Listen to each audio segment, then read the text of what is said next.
नांदेड वाघाळा महानगरपालिकेची सार्वत्रिक निवडणूक लागलेली आहे आणि नांदेड उत्तर विधानसभा मतदारसंघातील जेवढे वार्ड आहेत त्या वार्डामध्ये मूलभूत सुविधांची कुठलीही समस्या सन्माननीय आमदार बालाजी कल्याणकर साहेब हे जेव्हापासून आमदार झाले आणि 2 टर्म या ठिकाणी प्रभाग क्रमांक 1चे नगरसेवक होते ते, त्यामुळे या प्रभागामध्ये जवळपास सर्वसाधारण कुठलीही मूलभूत सुविधांची समस्या या ठिकाणी नाही। आम्हाला जर आव्हान असेल तर आम्हाला फक्त इथं कामं करायची असतील तर आम्हाला फक्त महिलांची सुरक्षा आणि युवकांसाठी रोजगार निर्मितीचं हे आम्हाला एक काम आहे। आणि स्पर्धा परीक्षेची तयारी करणारे प्रभागातील जेवढे विद्यार्थी आहेत त्यांच्यासाठी वातानुकूलित अशी एक भव्य आणि दिव्य अशी अभ्यासिका उभा करण्याची ही आमचं एक ध्येय आहे। ते आमच्या वचननाम्यामध्ये आलेलं आहे। सन्माननीय आमदार बालाजी कल्याणकर साहेब यांचे सुपुत्र आमच्यासोबत नवयुवक इंजिनियर आहेत, त्यांचं एवढं दूरदृष्टी आहे त्यांची विकास कामासाठी करण्यासाठी त्यांचा, आणि उमेश मुंडे आमचे जिल्हा प्रमुख त्यांचे एक सुपुत्र आहेत योगेश मुंडे, हे 2 नवयुवक आमच्यासोबत असल्या कारणाने आणि आमच्या जुन्या शिवसैनिकांचा अनुभव हे दांडगा असल्या कारणाने याचा फायदा आम्ही प्रभाग क्रमांक 1ला निश्चितच करून देऊ। नांदेडमध्ये बऱ्याच समस्या आहेत प्रभागामध्ये अशी आहे। आता आमदार साहेबांच्या माध्यमातून CCTV वगैरे शैक्षणिक गोष्ट याच्यासाठी अजून काय CCTV आमचे सन्माननीय जिल्हा प्रमुख उमेशजी मुंडे कुठलंही संविधानिक पद नसताना त्यांच्याकडे जिल्हा प्रमुख पद असताना महाराष्ट्र राज्याचे मुख्यमंत्री, तत्कालीन मुख्यमंत्री आणि सध्याचे उपमुख्यमंत्री एकनाथभाई शिंदे साहेब यांच्या वतीने त्यांचा निधी आणून सन्माननीय जिल्हा प्रमुख साहेबांनी आमच्या प्रभागातील जवळपास 3 ते 4 गल्ल्यामध्ये CCTV हे बसवण्यात आलेले आहेत आणि जिथं जिथं संवेदनशील एरिया आहे, परिसर आहे, त्या एरियामध्ये सन्माननीय जिल्हा प्रमुख साहेबांनी त्या ठिकाणी CCTV बसवलेले आहेत। आणि आम्ही निवडून आल्याच्या नंतर 4ही उमेदवार अख्खा प्रभाग CCTV युक्त करू ही आमची जिम्मेदारी असेल। येणाऱ्या काळात जसं तुम्ही भाऊनं सांगितले की CCTV प्रभागात सगळीकडे CCTV लावणे गरजेचं आहे। आता वाढतं शहर आहे, वाढत्या शहरामधून गुन्हेगारी पण वाढती आहे आणि आपल्याला नागरिकांची सुरक्षा पण महत्त्वाची आहे। आता रोड, रस्ता, नाली, ड्रेनेज इथं आपण केलेलंच आहे, याच्यासोबत आपल्या सुरक्षा, स्वच्छता आणि इतर काही गोष्टींची काळजी घेणं गरजेचं आहे।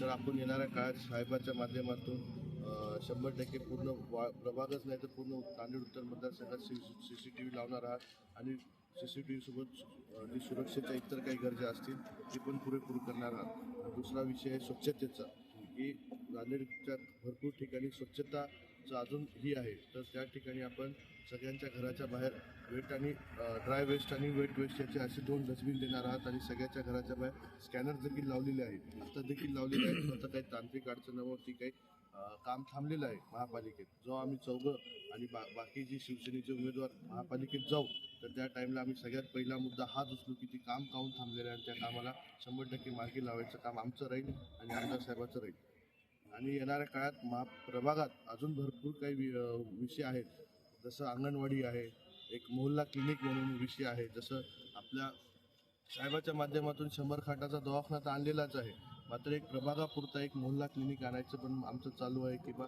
जे छोटे मोठे पेशंट असतात OPD टाईपचे ते इथंच दाखवत आहे। आणि एक समजा शुभ शौचालयाची पण गरज आहे, जसं सगळ्यात महत्त्वाचं म्हणजे बुधवार बाजार आपल्या प्रभागात भरतो, तर त्या टाईमला लेडीज असतात, जेंट्स असतात, त्यांना शौचालयाची गरज आहे आणि ती कुठंच नाही, तर शुभ शौचालयाची पण आम्ही येणाऱ्या काळात त्याचं पण या विषयावर पण लक्ष घालणार आहात आणि इतर काही गोष्टी असतील तर ती बघू। जर येणाऱ्या काळात महापालिकेची सत्ता आली तर आपण या प्रभागाचं नाही तर पूर्ण शहराचा जी कचरा असते, डम्पिंग यार्ड म्हणतात, तिथं आपण एक प्रकल्प उभारू जे की आपल्या ती कचऱ्याचा पण फायदा होईल, म्हणजे कचऱ्यापासून आपण उत्पन्न तयार करू। असं बी काही साहेबाचं माझं बोलणं झालं या गोष्टीवर। आता आजकाल तुम्ही स्वतः बघताय भरपूर काही गोष्टी आहेत, बायो वेस्टपासून CNG बनते, खत बनते व इतर काही गोष्टी बनतात, तर त्या गोष्टीवर बी महापालिकेनं लक्ष घातलं पाहिजे आणि ज्याची सत्ता येईल किंवा आमची जर सत्ता येईल तर आम्ही 100% लक्ष घालू।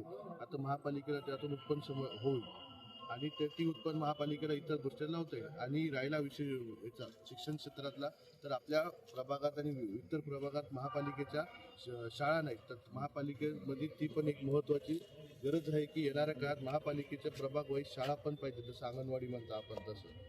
अजून काही भरपूर विषय त्या विषयावर आपण बघू, चालू आहे. तर गेल्या 2.5 वर्षात माननीय मुख्यमंत्री एकनाथभाई शिंदे तत्कालीन मुख्यमंत्री आणि आत्ताचे उपमुख्यमंत्री त्याच्या मार्गदर्शनाखाली साहेबांना 3,000 कोटीचा निधी आणला. त्याच्या माध्यमातून सगळ्यात मेन म्हणजे आमच्या प्रभागाचा सगळ्यात मुख्य रस्ता मालेगाव रस्ता हा CC झालेला आहे. तुम्ही स्वतः बघताय. तो CC सोबत त्याचं फुटपाथ पण केलेलं आहे, स्ट्रीट लाईट्स लावलेले आहे.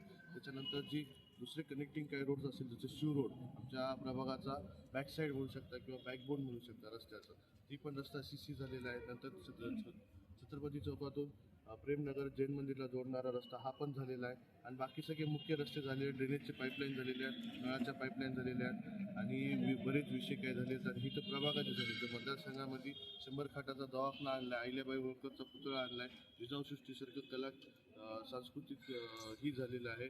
परत कृषी महाविद्यालय आणलेलं आहे, परत नर्सिंग कॉलेज आणलेलं आहे आणि सगळ्यात महत्त्वाचं म्हणजे निजामकालीनचा मुद्दा असदुल्लाबादचा ही सुद्धा सुटलेला आहे.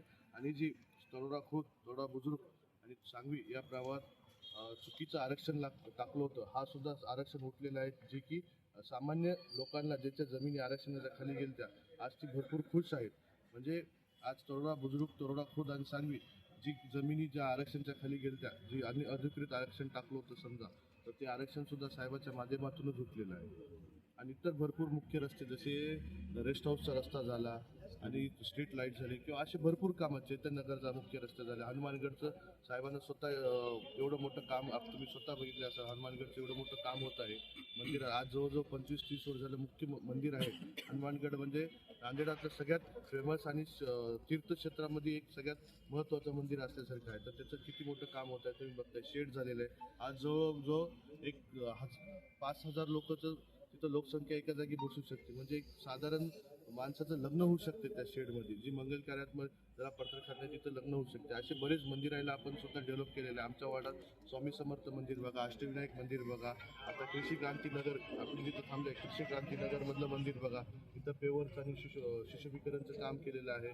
असे भरपूर काही मंदिर आहेत, शेड्स आहेत, याला पण आपण हर एका म्हणजे मंदिराला आपण ही केलं सुशोभीकरणच्या अंतर्गत केलेलं आहे.